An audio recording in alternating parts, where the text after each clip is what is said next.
What makes a good pair of jeans? Is it the wash? Is it the year it was made in? Or is it something a bit more simpler than that? In today's video, I'm gonna explain why the best denim jeans in the world are primarily made in Japan. For those of you who don't know me, my name is Drew What It Do. For the record, this video is a continuation of the previous video I made talking about Japanese Americana. So let's start the video with two core objectives, the likes of which will outline what you should gain at the conclusion of watching this video. For the first objective, you should be able to answer the title question of this video, which is why Japanese denim is the best in the world. That objective is pretty obvious and why you probably clicked on this video.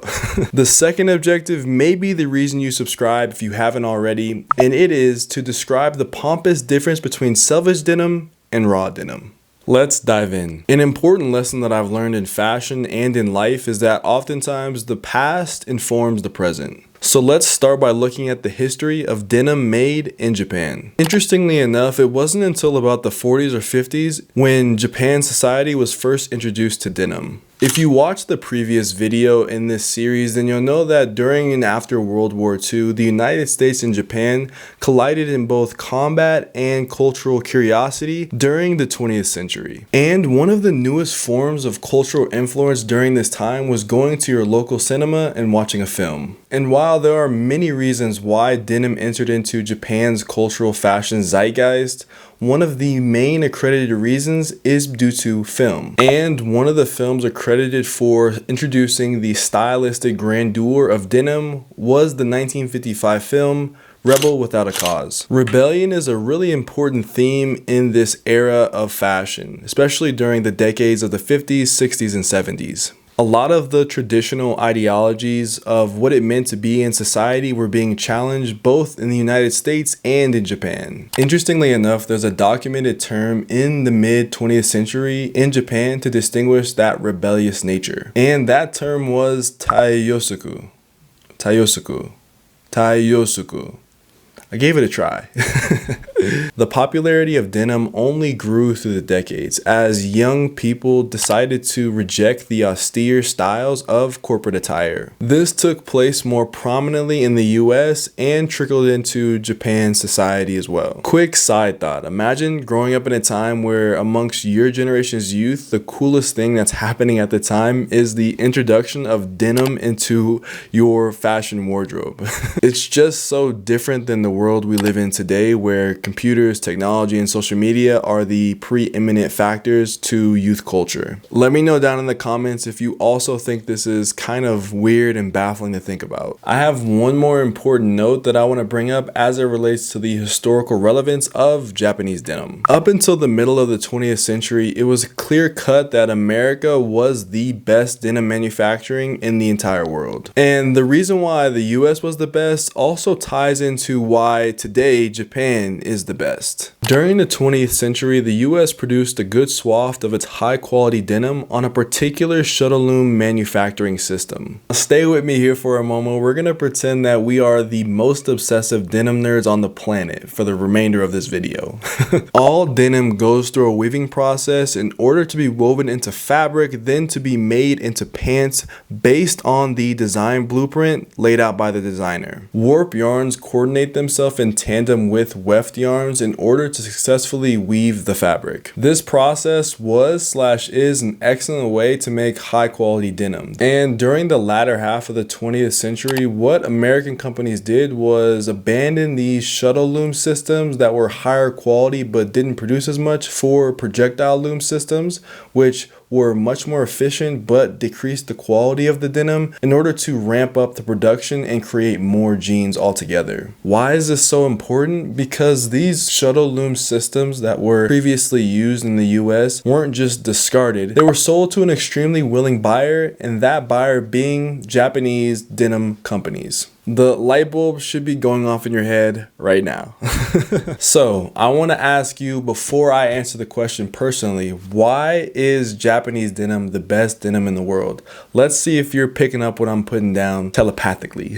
The reason why Japanese denim is the best denim in the world is because they use the Shuttle loom systems made famous by the original American denim companies that produced a higher quality denim in the 1900s and a little bit in the 1800s, and as a result reap the benefit of having higher quality denim because of the manufacturing process. Essentially, the Shuttle looms used to make denim are god tier in comparison to the projectile looms and some of the other cheaper manufacturing methods currently being used by US denim companies today. So, quick recap if you missed it. If someone asks you, hey, Tom, Sally, Arnold, why does Japan make the best denim in the world? You'll say it's because they use the heritage looms or the vintage looms that were originally used by American companies to make the denim they use today, which is a much more methodical, slower, and high quality process than the projectile looms used today. After you answer with that, the person who asked you that question will be like, wow, you're so fashion literate. You're so fashion smart. How did you ever learn about this information? You'll be like, yeah, I got a guy. His name is Drew. What it do? And you know, just let him know about the channel. Now let's focus on the second objective of this video, which is explaining and talking about selvage denim versus raw denim. You might be a bit confused with what I mean, as these two terms are often used interchangeably, but if you really know denim, then you'll know that there's a subtle difference between the two. Selvedge denim or self-edge denim, also self-finished fabric edges, simply refer to the process in which the fabric of a particular pair of jeans are weaved, in which the jeans actually use the self-edge of the fabric, specifically along the outseam, to close off the fabric from unraveling. Selvedge denim is typically a more intensive process than regular denim, and that's why it garners the price it does. Now, raw denim is all about whether or not the fabric or the garment has been washed or it has not been washed. And simply enough, all raw denim denotes is that the fabric or the pair of jeans has not been washed before. Now, that doesn't mean the pants are dirty. The appeal of raw or unwashed denim is the aging process of that garment. It's been documented that over time, as you wear your raw denim, that aging process, the fading process, is a much cooler fade than non-raw denim. So if someone ever asks you the difference between raw and selvage denim, you'll explain selvage denim is about how a pair of pants or a pair of jeans are woven together, while raw denim is about whether or not the pants or jeans have been washed. Something to note is that you can have selvage raw denim, which just means a pair of denim jeans that are selvage that are unwashed. And you can also have selvage washed denim. And all that does is change the ability or the context of how that pair of pants will fade over time. So now you should understand why Japan has and makes the best denim in the world, and you should understand the difference between selvage and raw denim.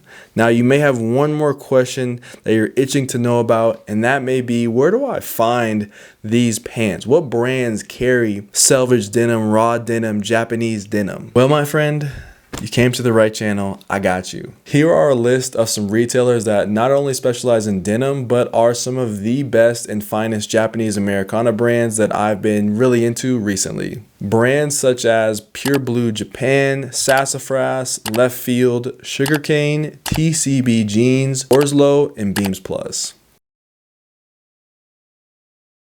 And for me, the two biggest and most important multi-brand retailers as it relates to this genre of fashion have to be Canoe Club and Blue and Green. That pretty much covers everything I wanted to talk about in this video. If you enjoyed this video, leave a comment letting me know which part was your favorite, or if you have additional questions, leave those comments down there. Or if you're some kind of raw denim, selvage denim, Japanese denim historian who loves this stuff, drop your knowledge down in the comments. If I missed anything, let me know. I know I'm not perfect. I did my research, I did my homework, but sometimes you get B pluses and not A pluses, and that's fine with me. In this series talking about Japan, Japanese Americana, and the likes, what should I talk about next? Should I dive in deeper with a specific brand? Should I talk about another genre of Japanese Americana or a specific item that's really been popularized in the last couple years? Let me know. I'm curious to hear your thoughts. As always, I'm spreading peace, love, and positivity in 2022. So that means I'm spreading peace, love, and positivity to you. Wherever you are in the world, have a wonderful rest of your day. We'll see you next time. Abianto. Peace. Yo, what is good, PVV, man? The PVV gang, I missed you guys, man. I miss you guys every single week. Shout out to you guys. Let's get a fist bump in. You know how I get down. Bop. Bop. Oh man, I love the PVV. This is my favorite part of the video, low key. PVV, we got a couple things we need to talk about in this video before we close it off. Next week, I will be making a 50K Q&A.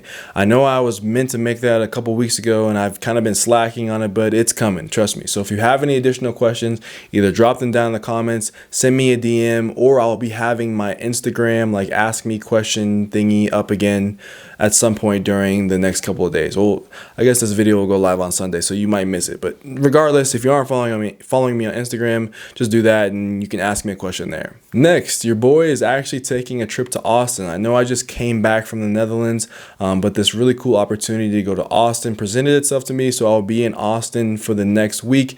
I would love to hear your recommendations. If you're from Texas, let me know what I should do in Austin. I don't know if I'll really be documenting it on YouTube. I will be on Instagram and TikTok most likely, but just want to let you guys know I'll be in Austin, and let me know your suggestions down in the comments. I appreciate you guys. All right, PVV, it's your boy signing off. Talk to you guys soon. See you in the Q&A. Love y'all. See you later. Peace.